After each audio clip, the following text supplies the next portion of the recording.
Y ahora sí el editorial del querido amigo en el piso de C5N, Víctor Hugo Morales. Muchas gracias, Gallego. El gusto de saludarlos a vos, Agustín, a todos los integrantes de la mesa. El saludo también para Jorge. Estaba pensando en mi barbijo de hoy. ¿Tanto lío hubo en el mundo por el barbijo? En la Argentina llegaron a quemar barbijos. Es decir, un acto de algunas miles de personas. Naturalmente con la insidia preparada de antemano por medios de comunicación, por sectores políticos. ¿De verdad que esto era un problema grave para las personas? Ciertamente es un problema el carnet sanitario en Francia, como lo están planteando con marchas una tras otra. Siempre son minorías, pero son minorías que suman decenas de miles de personas. En algún caso 100.000 personas pueden presentarse en la Torre Eiffel, la venerada Torre Eiffel, para decir que no quieren el carnet sanitario. El carnet sanitario es un mecanismo de defensa ideado por el gobierno francés para incitar a la gente a que se vacunen. Y la verdad es que cuando uno mira esta marcha dice, son tontos, indudablemente. La verdad es que también los idiotas de otros lados no mejoran la performance de los nuestros. Esto es lo que pasa en Francia. Muchos pueden decir, bueno, pero son 80 millones y ahí tenés a 10.000. Es verdad, pero hacen ruido y tienen mucha prensa y hacen mucho daño. Miren ustedes lo que de todas maneras ha conseguido el gobierno francés. 4 millones de personas se han anotado para vacunarse. Es decir, pese a toda la contra, toda la locura, toda la idiotez humana, Francia registra 4 millones de vacunados más desde que instauraron el pase anti-COVID. Quiere decir que hay que también que caminar por ese lugar. Como les dice Macron a los torpes que se oponen, ¿cuál es tu libertad? ¿Tu libertad de la posibilidad de contagiar a otro? ¿De eso querés estar libre? Ahí va lo que dice Macron. Que vaut votre liberté? Si vous me dites je ne veux pas me faire vacciner. Mais si demain vous contaminez votre père, votre mère ou moi-même, je suis victime de votre liberté. Alors que vous aviez la possibilité d'avoir quelque chose pour vous protéger et me protéger. Soyez pour accompagner. Après, je constate aussi qu'il y a des gens qui sont dans la mobilisation, si je puis dire, elle irrationnelle, parfois cynique, manipulatrice. Je ne suis pas pour la post-vérité, parce que je pense que dans nos sociétés, quand on parle de science, il y a encore des choses qui sont vraies et d'autres fausses. Voilà, donc je continuerai ce travail inlassable de conviction, dans le calme, dans le respect de l'autre, et surtout dans l'unité. Et moi, c'est un appel à l'unité que je veux faire. Olvídense de la unidad. Hay quienes desde la imbecilidad no la van a querer de ninguna manera, el interés político, etc. En consecuencia, hay que tratar de imponer lo que en la democracia vale, que son los criterios de las mayorías. No se va a poder lograr esa unidad. Es un cuento. Un cuento que a veces se hacen los hombres de gobierno entusiasmados, ensalzando ideas que son maravillosas pero son impracticables. El mundo ha demostrado que es imposible ponerse de acuerdo hasta las cosas más elementales. El barbijo, fueron a quemar barbijos acá en Buenos Aires y en otros lugares de la República Argentina. ¿Cuál es la manera de unirnos con una gente que piensa de esta forma? Es imposible, no hay amalgama que resista esa posibilidad, no hay lo que podamos poner entre ladrillo y ladrillo en esa construcción, que a veces se sueña, pero que cada día suena más imposible. Después está toda la contra, todo lo que se hace.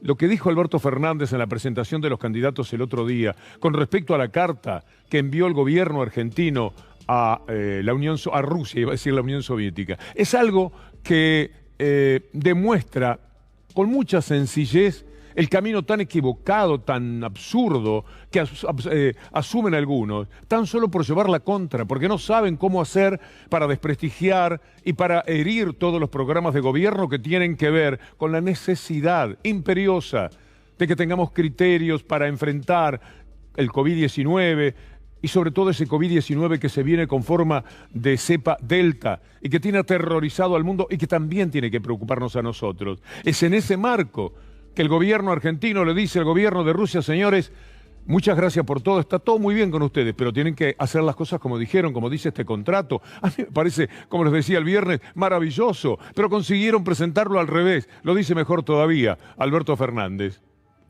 Escriben editoriales porque le mandamos una carta a un proveedor de vacunas porque no cumple con sus compromisos. Y parece que la culpa es nuestra. Lo único que estamos haciendo es defendiendo los derechos de todos ustedes. Por favor, manden las vacunas que se comprometieron a mandar. Eso es lo que estamos diciendo.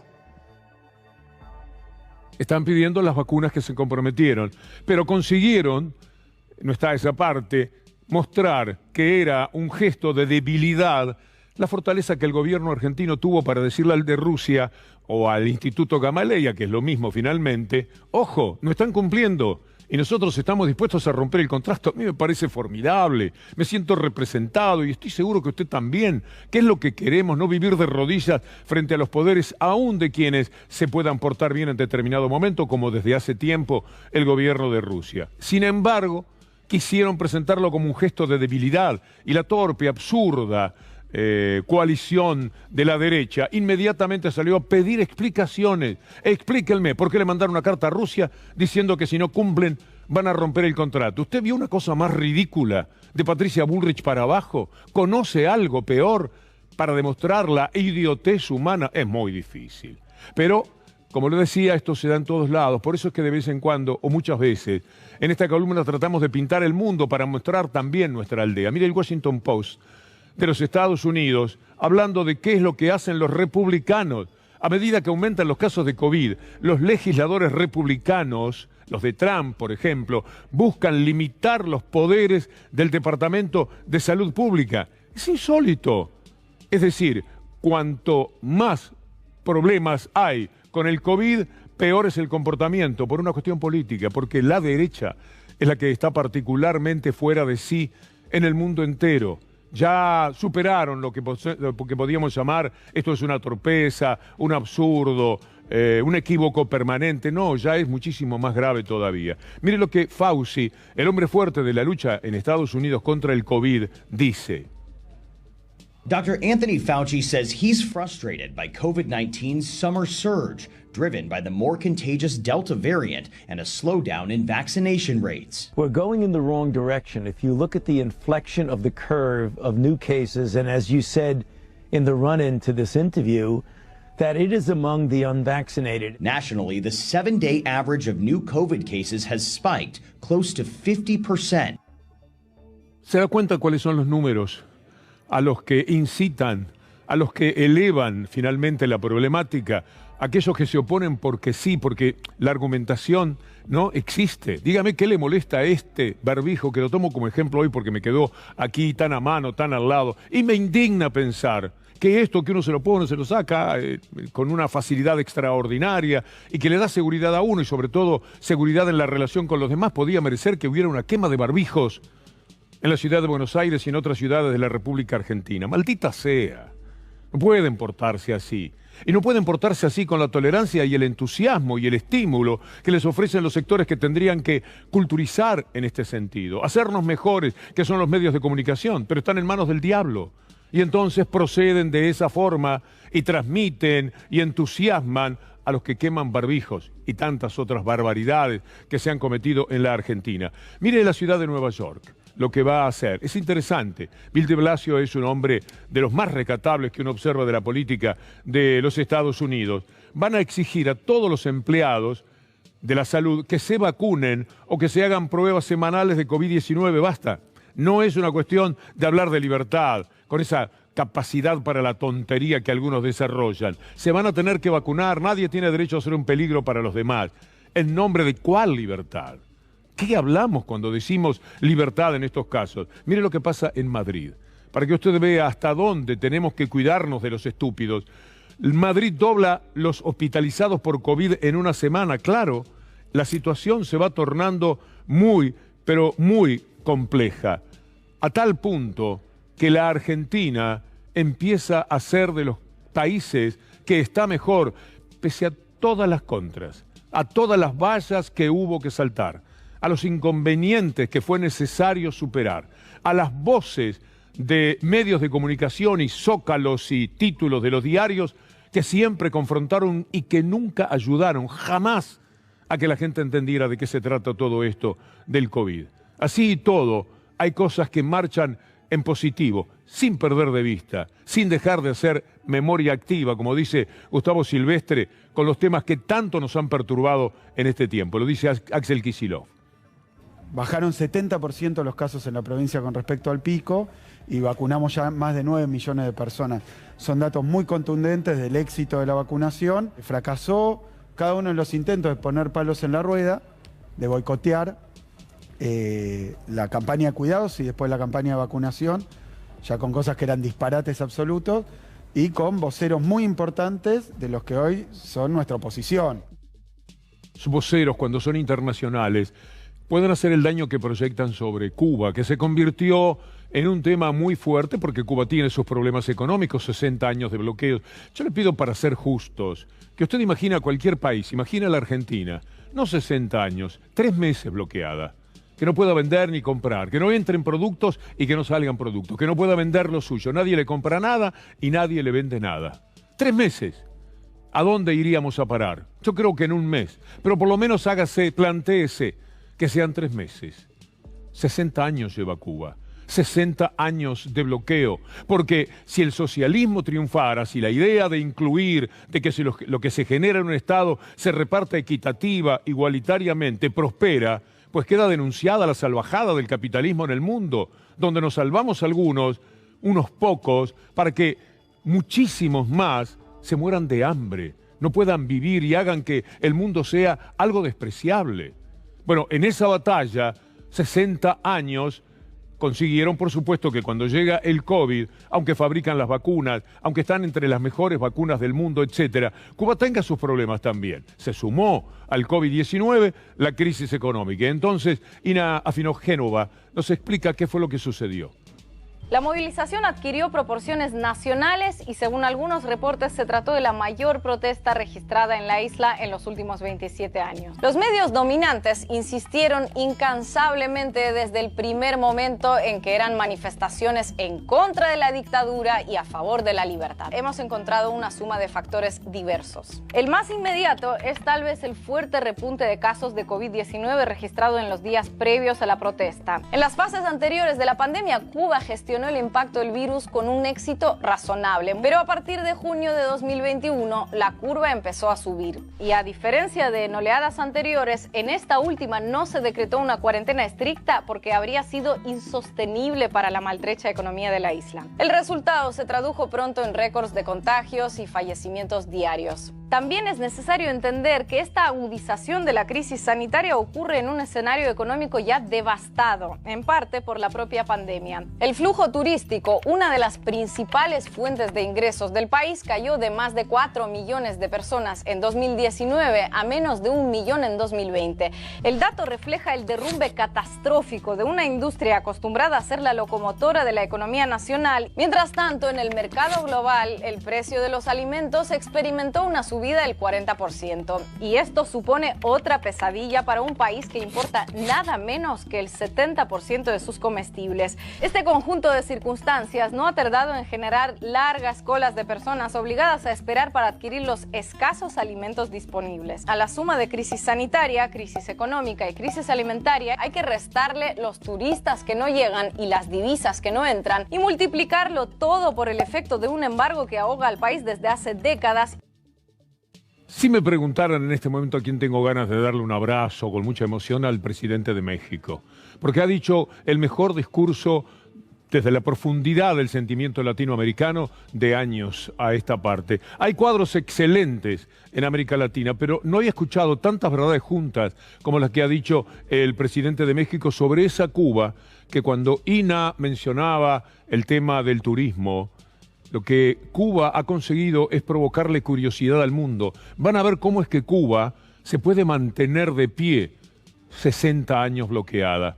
Esto llevaba 4 millones de personas por año a la isla y de eso fundamentalmente tuvo que vivir Cuba. Imagínense el desastre que ha provocado el COVID-19 con respecto al turismo, las pérdidas económicas que se han registrado. Y ahora veamos qué clase de sinvergüenzas son aquellos que, siendo presidentes o expresidentes de nuestra América Latina, son capaces de atacar a Cuba tan solo porque viven de rodillas ante ese gobierno norteamericano que tiene el tupé de hablar mal de Cuba, cuando tiene, por supuesto, 20 veces la cantidad de pobres que Cuba puede ofrecer desde su decencia y desde su dignidad. Escuchemos al presidente de México, López Obrador, y alegrémonos como latinoamericanos que haya líderes que pueden expresarse de esta manera. La influencia de la política exterior de Estados Unidos es predominante en América. Solo existe un caso especial, el de Cuba. Podemos estar de acuerdo o no con la Revolución cubana, pero al haber resistido 62 años sin sometimiento, es toda una hazaña. Creo que por su lucha en defensa de la soberanía de su país, el pueblo de Cuba merece el premio de la dignidad. Es ya inaceptable la política de los últimos 2 siglos, caracterizada por invasiones para poner o quitar gobernantes al antojo de la superpotencia. Digamos adiós a las imposiciones, las injerencias, las sanciones, las exclusiones y los bloqueos. La propuesta es ni más ni menos que construir algo semejante a la Unión Europea. No debe descartarse la sustitución de la OEA por un organismo verdaderamente autónomo, no lacayo de nadie. ¿Cómo me gustaría que esté partiendo en este momento o en las próximas horas un mensaje del gobierno argentino diciéndole a López Obrador que es una maravillosa idea terminar con la Organización de Estados Americanos, un organismo totalmente funcional a los intereses de Estados Unidos, como acabamos de verlo recientemente en casos flagrantes como el de Bolivia. Una Organización de Estados Americanos no sirve para nada, nunca fue útil para nada bueno, para nada positivo.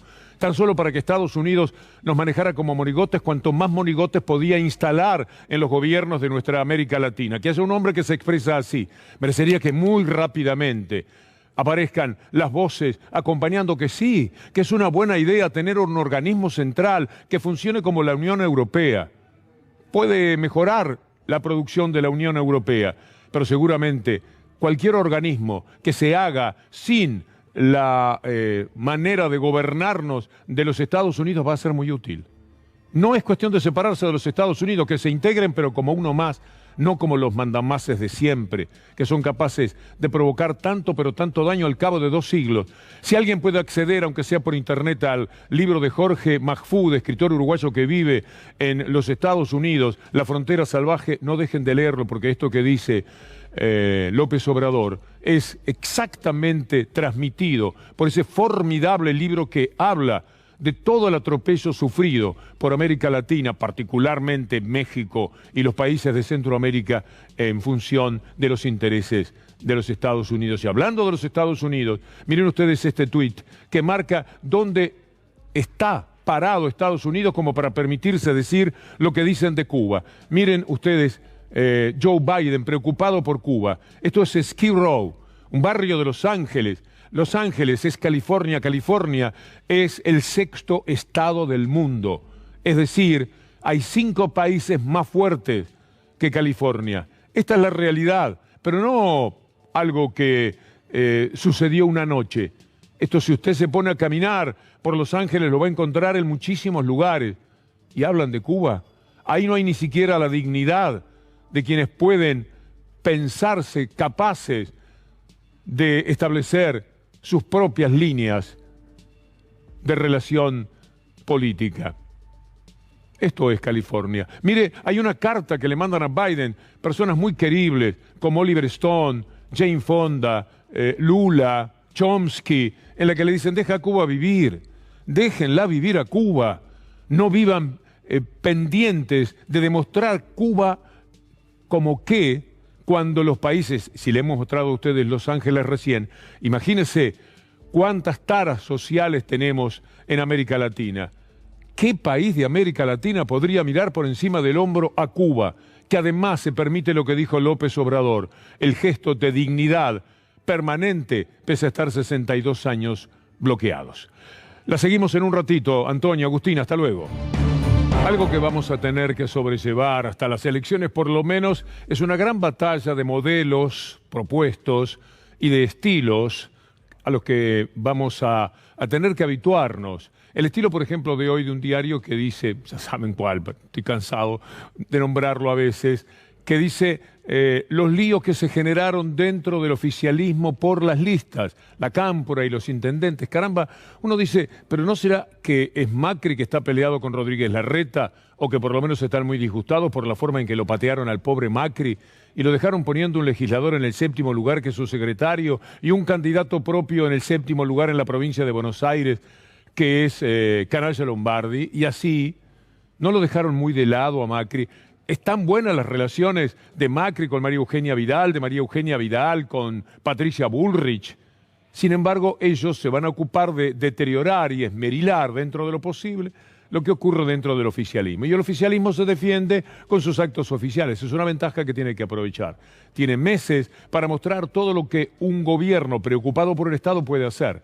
Y lo que hoy realizó Alberto Fernández se relaciona con esto, y eso es invencible ante la mirada de la gente. ¿Qué hace el Estado por la gente? ¿Qué hace el Estado por la salud, por la educación y por el alimento de los argentinos? ¿Y cómo defiende a los más débiles, a los más vulnerables, de la forma extorsiva de comportamiento de aquellos que todo lo tienen en las élites dominantes? Vamos a ver una parte del acto de hoy en la que, por el tema procrear, se revitaliza en el discurso el rol del Estado. No todo es lo mismo en política. No todo es lo mismo. Hay quienes creemos en que el Estado debe estar muy presente para acercarle posibilidades de desarrollo a los que tienen menos posibilidades. Están los que piensan de otro modo. Están los que creen que eso es un problema que el mercado lo arregla. Están los que creen que el Estado no está para hacer hospitales, y allí nos dejaron hospitales a medio hacer. Están los que creen que sobran universidades. En cuanto a los que no quieren hacer hospitales. Y efectivamente fue una característica exhibida por María Eugenia Vidal, que ha salido de la provincia de Buenos Aires de una manera que no tiene suficiente explicación todavía, porque lo que determinó su huida de la provincia es la certeza de la derrota, la certeza de más de dos hechos. Uno, el tema de lo bien que anda Axel Kicillof en la provincia de Buenos Aires, y fundamentalmente lo mal que anduvo ella, que teniendo todo a favor y habiendo comprado de una manera aberrante a todo el periodismo, igual terminó a 20 puntos de un candidato que recorría ciudad por ciudad en un auto contando desde su credibilidad que era lo que quería hacer. Veamos esta forma del estilo de presentación de campaña. En la ciudad que me vio nacer, donde pasé mi infancia y mi juventud. Ay, no saben lo lindo que fue venir a mi barrio, a la carnicería donde compraba y a la verdulería cuando era chica, a ver a las vecinas de mi cuadra. Es desde esa historia y desde ese lugar que anuncio mi precandidatura a diputada nacional por Juntos por el Cambio por la ciudad de Buenos Aires. Lo que no voy a perder es mi compromiso con los bonaerenses. Yo los elegí hace 18 años. Yo no vengo a la provincia en campaña a buscar los votos de la provincia porque pesan a nivel nacional. Yo la elegí. Un gracias inmenso a todos los porteños que me recibieron cuando hace algún tiempo decidí volver a la ciudad. Yo no vine a especular con la provincia ni a usarla de trampolín. Bueno, ha sido todo lo contrario. Y esta es una realidad que no se puede soslayar, porque además estos datos de la política no son de hace 20 años, sino que son de ayer nomás. Pero el juego fuerte está planteado por los medios de comunicación. El gran rival del oficialismo, del gobierno, no puede ser esta señora que acabamos de ver. No tiene manera de ser un enemigo político en serio. Y así podemos analizar a muchísimos de los candidatos de la derecha. El rival es la persistente manera de presentar desde el periodismo una oposición manifiesta, siempre con estigmatización y persecución. Como por ejemplo decir que el gobierno actual no es demócrata. ¿Por qué no lo es? ¿Qué sería no ser demócrata? ¿Sería gobernar por afuera del número de votos que le tocó en suerte recibir? Bueno, esto se sabe que no es así. En consecuencia, desde el punto de vista republicano, ¿qué se le podría objetar? ¿Dónde está el gobierno poniendo integrantes de la Corte Suprema de Justicia a dedo, por citar un ejemplo? ¿O dónde está el gobierno aprobando que haya un juez que inventa algo para meter preso a quien sea, siempre y cuando se trate de la oposición? Entonces, lo que va a ocurrir es que tengan que ir por cualquier otro lugar, generalmente por el de la mentira. ¿Cuál es la mentira máxima? La de decir que si gana el oficialismo otra vez hay menos democracia. Esto lo hacen en términos de pregunta. Por suerte, de vez en cuando se encuentran con respuestas de esta jerarquía. ¿Consideras que está en riesgo el sistema? No. Si gana el oficialismo. No, y yo creo que no puede ser que cuando ganamos nosotros la democracia esté en riesgo y solamente se garantiza la democracia cuando ganan ellos. Eso me parece una locura, le hace mal a la democracia y creo que sería una falta de respeto para aquellas personas que hicieron mucho para sentar las bases institucionales de este país, decir que porque un gobierno tiene vocación de construir una mayoría social pone en riesgo a la democracia. Porque, por ejemplo, a María Eugenia Vidal no le espió a Alberto Fernández, le espió a Mauricio Macri. A María Eugenia Vidal, a Santilli, a Larreta. Una de las cosas que siempre me he preguntado tiene su correlato también en una pregunta que hace uno de los hombres más destacados en el mundo de la justicia, que es el doctor José Manuel Ubeira.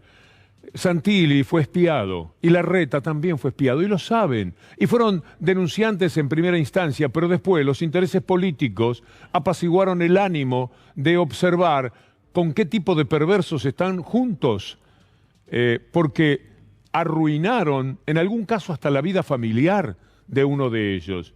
Y en otro, bueno, el honor estaba en juego, porque a Santilli lo atacaban por el lado de la honestidad. Esto estaban buscando los propios integrantes, de quienes ahora queda claro por qué. ¿Por qué lo hostigaban a Larreta y a Santilli? Porque algún día Macri les desconfiaba que podían estar en la vereda de enfrente. Y esto sucedió.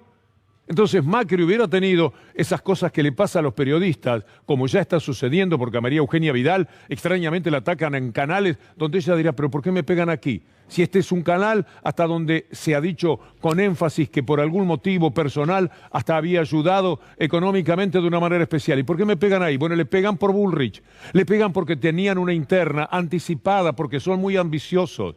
Entonces, a Santilli y a Larreta no los espiaban por jugar. Era para tener elementos que les permitieran luego extorsionarlos.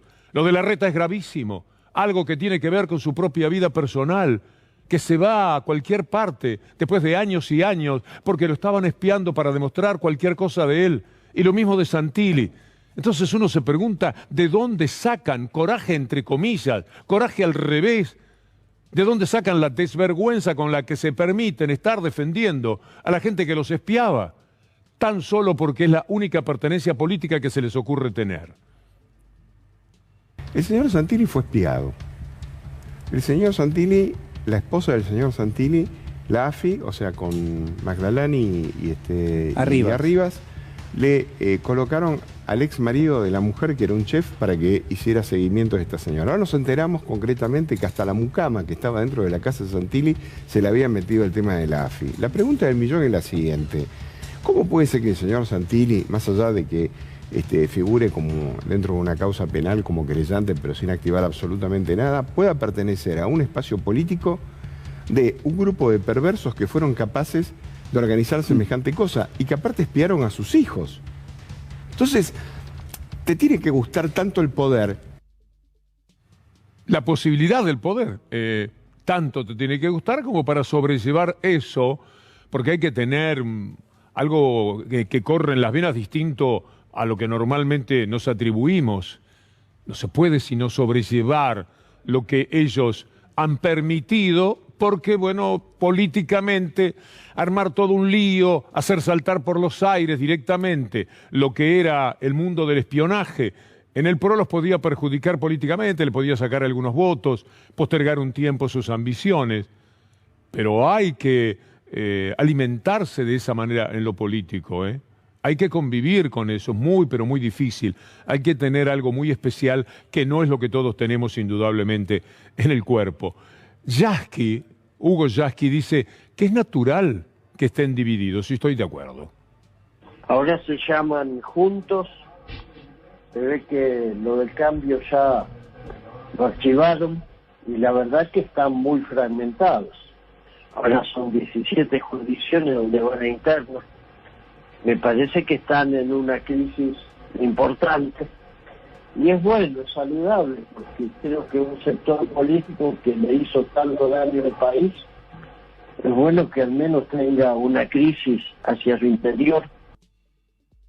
Ayer Alberto Fernández decía, no, el sábado, con mucha exactitud, que en 1 minuto y medio de un discurso de Mauricio Macri habían anunciado cómo condenaban a la desgracia, a las vicisitudes, a una problemática económica muy difícil de resolver a la Argentina, pero por décadas. 1 minuto y medio bastaba aquella presencia supuestamente simpática de Macri diciendo, acabo de hablar con el Fondo Monetario Internacional, y sentía un héroe el tipo. Sentía algo importante. He hablado con el Fondo Monetario Internacional, estaba poniendo al país de rodillas y estaba condenándolo por décadas. De esto hablamos cuando se trata de establecer cuáles son las diferencias de modelo, de criterio, cómo ven unos al Estado y cómo lo ven otros. ¿De qué se puede vivir si no de lo propio, de lo que se genera en el país en producción? O, como intentó el gobierno anterior, vivir de lo prestado. Vivir con una gorra en la mano pidiéndole a cada santo una vela. No se puede vivir de esa manera, no se puede construir un país así. Es indigno. Y es lo que hicieron. Mire, Alberto Fernández ponía después como ejemplo lo que sucedía en determinado momento con los chicos, cuando el tema del Fondo Monetario Internacional, es verdad, había desaparecido de los diarios. FMI no se leía en ningún lado. Hicimos una publicidad, no lo veo a Pepe, pero si está, se debe acordar. ¿Te acordás? Donde le preguntábamos a los chicos qué es el FMI y decían, es un planeta, es un auto, es un colectivo, y nos jactábamos de decir, ya habrá una generación de argentinos que no tenga que preocuparse por saber qué es el FMI. A mí me parece que el FMI fuera una banda de caballos. El FMI es un satélite que chocó contra la luna. FMI es un país que es todo al revés. ¿Qué? El FMI. Y no sé. FMI ahora será una presencia cotidiana en nuestra vida. Aún haciendo el gobierno un buen arreglo, el Fondo Monetario va a querer ser un observador permanente con todos sus cómplices locales, que ya sabemos de qué manera juegan, para ver cuáles son los comportamientos en la cuestión fiscal del país, etcétera. Porque el fondo va a querer que la Argentina haga la buena letra, que para el Fondo Monetario Internacional es hacer buena letra, juntando dinero para, dentro de 10 años o 15 o 20, que sería lo ideal, empezar a pagarles la deuda que en 1 minuto y medio condenó buena parte de este siglo, desde aquel anuncio gracioso de Mauricio Macri. Y Cristina Fernández de Kirchner decía sobre la necesidad de debatir en serio, y me parece que esto es lo importante, que cada uno de nosotros haga un debate en serio, un debate consigo, con la familia, con los amigos, muy claramente sobre qué es lo que queremos, que se hagan preguntas fundamentales como estas. Lo que nos decían que teníamos que hacer nosotros durante 12 años y medio, ellos lo hicieron en 4 y así estamos. Entonces, un poco de honestidad intelectual por parte de todos y todas y discutir en serio cómo vamos a sacar a la Argentina después de la pandemia. Hay una experiencia, mejorémosla. Pero que nadie intente decir que tenemos que volver a hacer lo que en 4 años casi nos lleva al tacho a todos. Discutamos todo lo que hay que debatir, todo lo que hay que discutir, porque creo que esta es la última oportunidad que vamos a tener como país si no encontramos una solución conjunta. No quieren debatir, señora, no pueden debatir. Es muy difícil, porque de un lado alguien tiene que decir, las élites, los sectores de mucho dinero tienen que ganar más dinero todavía para un día repartirlo. Es un chiste de mal gusto. Hasta el propio presidente de Estados Unidos hace algunas semanas fue crítico de este móvil de repartir la bonanza. Un día va a haber tanto que se le va a caer de los bolsillos a ellos y vamos a estar nosotros para recibirlo. Esto es lo que pueden proponer, es un disparate, un chiste de mal gusto. Del otro lado, estamos hablando de una cosa completamente distinta en el sueño que tenemos de inclusión de la gente, de participación del Estado como tal, siendo el eje más importante, no el único, de la vida de relación de los habitantes de la República Argentina. Pero no van a querer, y como no quieren discutir, lo que hacen es plantear otro tipo de temas. Por ejemplo, las acusaciones, las persecuciones.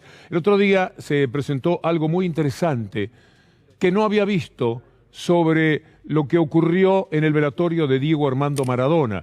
Llega Cristina Fernández de Kirchner y como ya no tenían nada ya no hay forma de hablar en contra de ella, mucho menos de temas como la corrupción, etcétera, buscaron por el lado de la relación con la familia de Diego. Se saludó con Claudia y luego va a saludarse con las hijas. En el momento que se arrima se ve claramente que ella hace un gesto como diciendo: no nos abracemos, tiempos del COVID, tiempos de mucho peligro, tengamos cuidado hasta en este tipo de momentos tan dolorosos. Claramente ella toma la iniciativa. Y las chicas dicen, sí, por cierto, y no se abrazan. Y entonces se construye un relato que no había, se le escapan a uno igual, en la pretensión de estar muy informados, estamos equivocados, nunca llegamos a ver y a percibir todo lo que está pasando en la Argentina. Miren cómo lo presentaron. Captaron un momento de tensión en el velatorio. ¿Entre quiénes? Entre Dalma y Janina, que se negaron a abrazar a Cristina Fernández de Kirchner.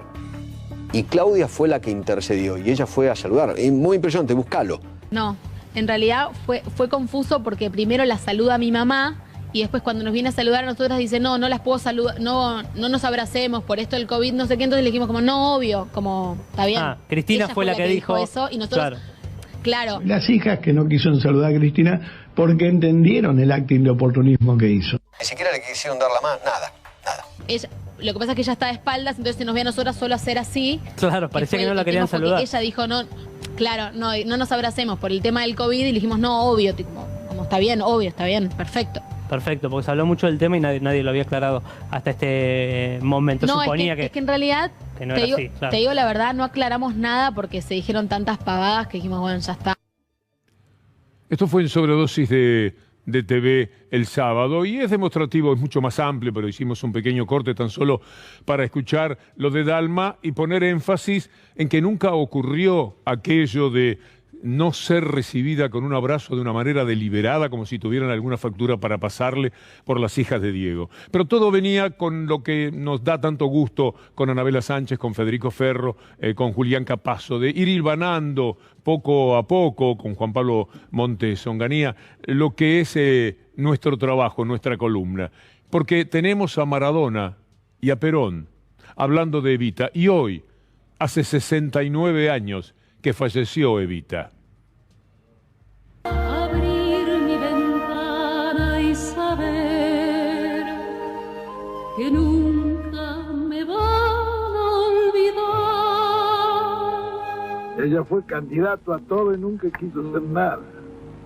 Era una mujer tan extraordinaria que dejó una obra que creo que no se olvidará en la historia argentina, aunque pasen muchos años. De Evita, mi vieja me contó que era la más grande de todas, que le regaló frazadas, que siempre estaba fijándose en los pobres. Y bueno, yo adoro a Evita. La frazada era la de un Estado solidario, la de un Estado preocupado por los más vulnerables. De eso no hay ninguna duda y por eso el amor es eterno. 69 años después todavía hay gente que vive y que se estremece tan solo de pensar en el nombre de Evita como un símbolo de la lucha de los desheredados.